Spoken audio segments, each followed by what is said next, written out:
ẹ̀yin èèyàn lé gist yìí tún lágbára o. àfi kọ́lọ́run gbà wá, àfi kọ́lọ́run kó wa yọ o. bí a ṣe gbọ́ o, wọ́n ní obìnrin yìí, wọ́n ní ọmọ mẹ́rẹ̀ẹ̀rin tí wọ́n bí fún ọkọ wọn, wọ́n ní kò sí títa wọn nínú àwọn ọmọ mẹ́rẹ̀ẹ̀rin. kí ni orúkọ wọn? ẹ jẹ́ ká jọ wo inú gist yìí. ẹ jẹ́ ká jọ gbọ́ ọ̀rọ̀ tí ọkọ wọn sọ. mo ti ṣe sí ilé mi ọdẹ ìpìwọ mẹ́rẹ̀ẹ̀rin ta ni òun lára tóyìn ó lè fún mẹ́rin fún mi mẹ́rẹ̀ẹ̀rin tí ká tèmi mẹ. I don't understand. ọmọ rẹ mo jẹ kó ọmọ mẹ́rẹ̀ẹ̀rin náà ṣe ìgbà tí mo ṣe ìgbà fridays kò sí kankan tèmi bẹ kò sí. I don't understand. kò sí ọmọ yìí mẹ́rẹ̀ẹ̀rin òsì àbẹ̀yẹ ọkàn ni òsì bẹ́ẹ̀ kankan ní ọ̀tọ́jà tèmi. ẹ̀yin èèyàn lé bí a ṣe gbọ́ ọ, wọ́n ní church ni wọ́n ti ṣe ìgbéyàwó wọn. bí a ṣe gbọ́, orúkọ obìnrin yìí ní Olúwa toyin Arike ọmọtẹ̀là òun ni orúkọ wọn. bí a ṣe gbọ́ ọ, ẹ̀yin èèyàn lé, wọ́n ní 2007 ni àwọn àti ọkọ wọn náà ti fẹ́ra wọn. wọ́n ní church ni wọ́n ti ṣe ìgbéyàwó tí wọ́n ṣe táyé gbọ́ tọ́run mọ̀. látìgbà tó dẹ̀ ti fẹ́ra wọn òun ni wọ́n ti ń bí ọmọ fúnra wọn, tí ọmọ tó ti ń bímọ. ọkùnrin yìí yóò dẹ̀ bọ̀ wípé gbogbo àwọn ọmọ tó ń bí kì í ṣe àwọn ọmọ òun ni wọ́n ń bí. 2007 tí wọ́n ti fẹ́ra wọn, kò sí kankan nínú àwọn ọmọ mẹ́rẹ̀ẹ̀rin tí obìnrin yìí bí tó jẹ́ ti ọkọ yìí.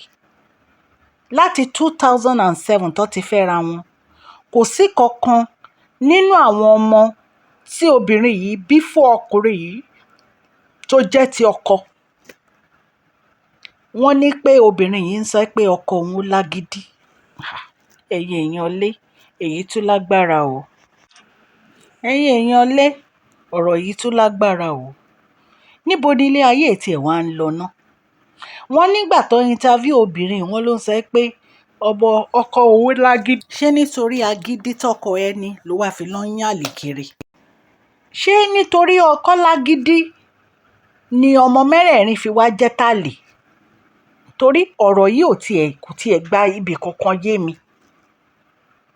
kò gba ibì kankan yé mi rárá. ìbàdàn ni ọ̀rọ̀ yìí ti ṣẹlẹ̀ o. ní agboolé kan ní ìbàdàn ni ọ̀rọ̀ yìí ti ṣẹlẹ̀. wọ́n ní tírélà epo ni ọkọ arábìnrin olúwatóyìn yìí ń wà. wọ́n ní arákùnrin èyí tí ó ń báyàwó ọkọ tóyìn yìí ṣe pọ̀, wọ́n ní inú ilé ń bẹ̀ ni wọ́n jọ ń gbé. wọ́n ní tílé bá pa fírí ni wọ́n máa ń ríra wọn. wọ́n ní wọn tiẹ̀ kí ń lọ sótẹ́ẹ̀lì gan.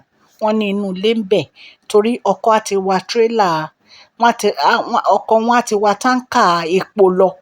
wọ́n ní táǹkà epo lọkọ ń wà. so ilé á ti pa fírí, inú ilé ń bẹ̀ náà ni wọ́n ti ń bára wọn ṣe. wọ́n ní Mr. Kọ́láwọlé lórúkọ ọkọ wọn o. wọ́n ní bí wọ́n ṣe bẹ̀rẹ̀ sí bí ọmọ fún arákùnrin tọ́jọ́ ń gbé inú ilé nìyẹn. ọmọ kìíní, ọmọ kẹta, wọ́n ní ọmọ mẹ́ta, gbogbo ọmọ mẹ́ta tán bí, wọ́n ní arákùnrin tọ́jọ́ ń gbélé náà bí fún, nítorí pé ọkọ wọn ò kì í sí nílé. a ti gbé táǹkà epo, a ti gbọ̀nà Port Harcourt, Maiduguri lọ, ọkọ ò ń gbélé. wọ́n ló dẹ̀ ń ṣiṣẹ́ kó fi tọ́jú àwọn ọmọ ni.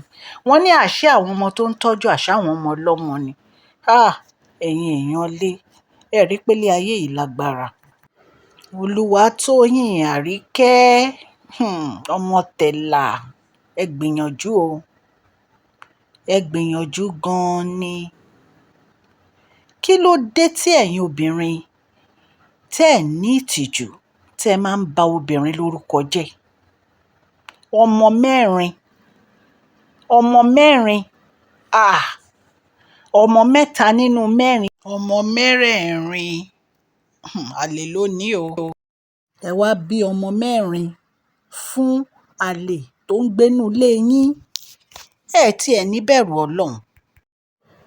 Mr. Kọ́láwọlé, ọ̀rọ̀ kù sí yín lọ́wọ́ o. wọ́n ní tó bá ku ẹ̀yin nìkan kẹ́ ẹ tó rẹ̀ ara yín pa o.